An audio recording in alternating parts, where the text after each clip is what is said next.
Marie Ordinary, and welcome back to my channel. And if you just started watching my randomness, this is a new mask if you haven't noticed, and welcome.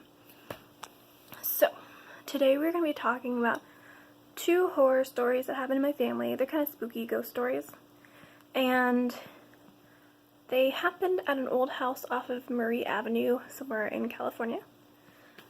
And the first one happened to my dad, and the second one happened to me. They're both kind of ghosty stories.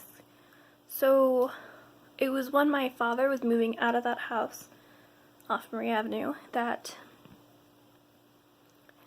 he heard knockings on like the back door, because the back door of that house, it was like you had to walk all the way around past like the driveway and get to the back door. It was like hooked up to the laundry room and stuff. And so he shouted, "Come in." And no one came in, so he'd go and check, and no one was there. He was getting ready to leave, so everything was being packed up. He had a friend coming over. That's why he was expecting someone. That's why he said, "Come in." So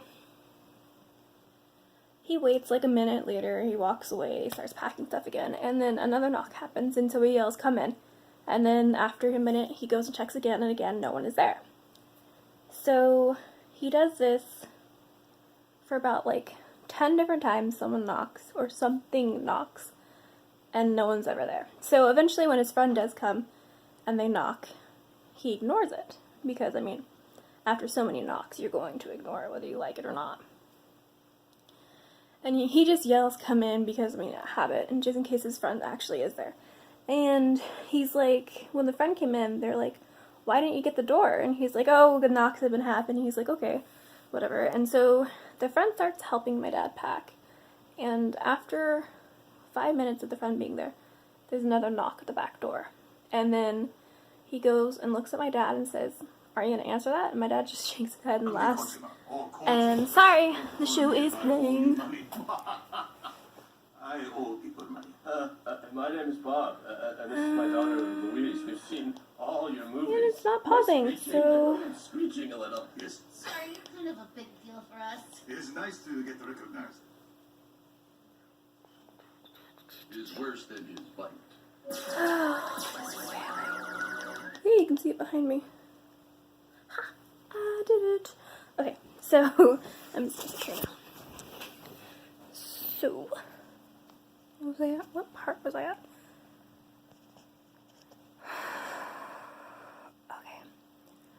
Okay, so yeah, his friend asked him, "Do you, like, hear the knock? Like, why are you answering it?" And he's like, "Well, there have been knocks for, like, the past 20 minutes before you even got here.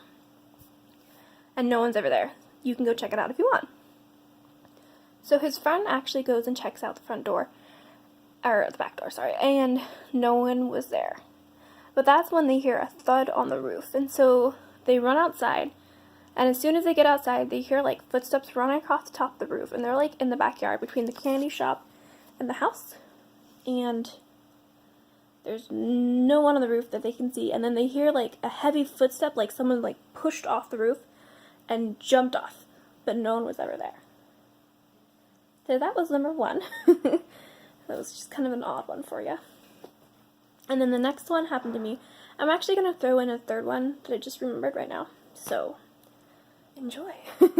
So the second one, I was out in between the candy shop and the house, so in like the little backyard area, and I was out there playing by myself, and I heard a horse behind me towards the candy shop.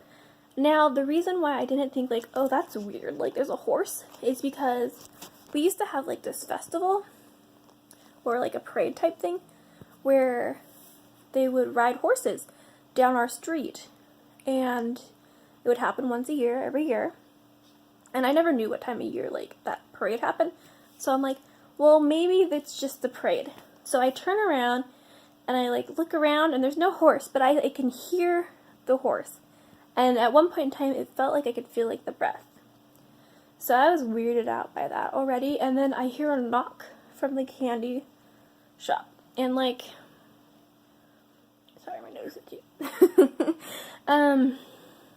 Let me just give you a description of, like, the candy shop. It is, like, it's, like, the size of a house. And in order to get into the candy shop, there's this doorway, and it's like a closet-sized doorway, and it has one set of windows with like the top window and then like the bottom window. Sorry, I'm moving my hands again. You can't see it, of course. And it's like a normal average window, but you know how it's like sectioned off in the middle, so you can move up the window.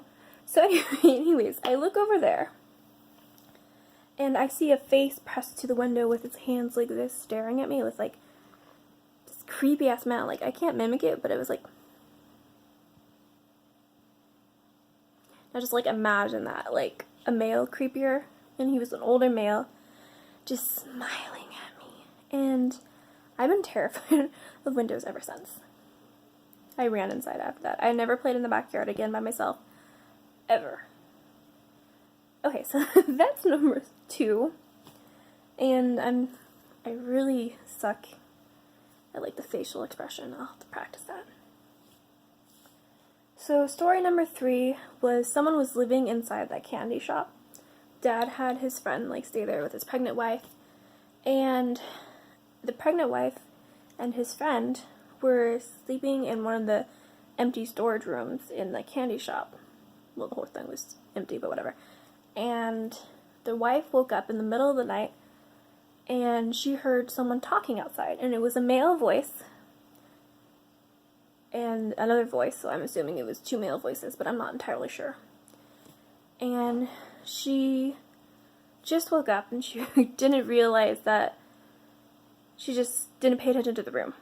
So she went and she walked outside the candy shop, and before she got to the door to the candy shop was open, and when she looked outside, there was no one there, but she could still hear the talking.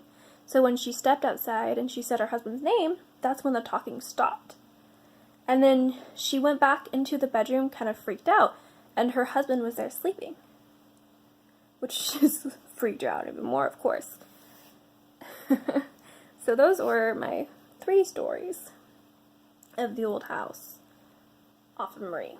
And if you want to like know more about the candy shop or anything, or you want to see like a picture of it, I'll see if I have something somewhere, or if my father has something somewhere. I'm not really sure if he does or not, because it's so long ago that we lived there. Let me know if you have any creepy similar stories to what I have had. I would love to hear them. Just comment below. Okay, everyone have a great week, great day, great everything, and if you're having a bad one, try to make it better, and comment below, and maybe I can say something random to cheer you up, or send you a random meme, because those are amazing. Anyways, this is Marie Ordinary, and I'm signing off. So, I just kind of realized that I forgot to mention something about, like, the creepy face in the window. The part that I forgot to, like, mention was his hands were pressed against the window, and I could see, like, everything, and it was, like, gray and everything. But the part that I forgot to mention was I could see through him, because I knew what the candy shop looked like behind the person, and behind him I could see everything clearly. I could see all the shelves, I could see all the woodwork, I could see every single detail. But at the same time, I could see him. I could see his eye shape, I could see his hands, his hair, I could see every single detail of his face. And I just kind of wanted to make that clear because I don't think I did previously. So yeah.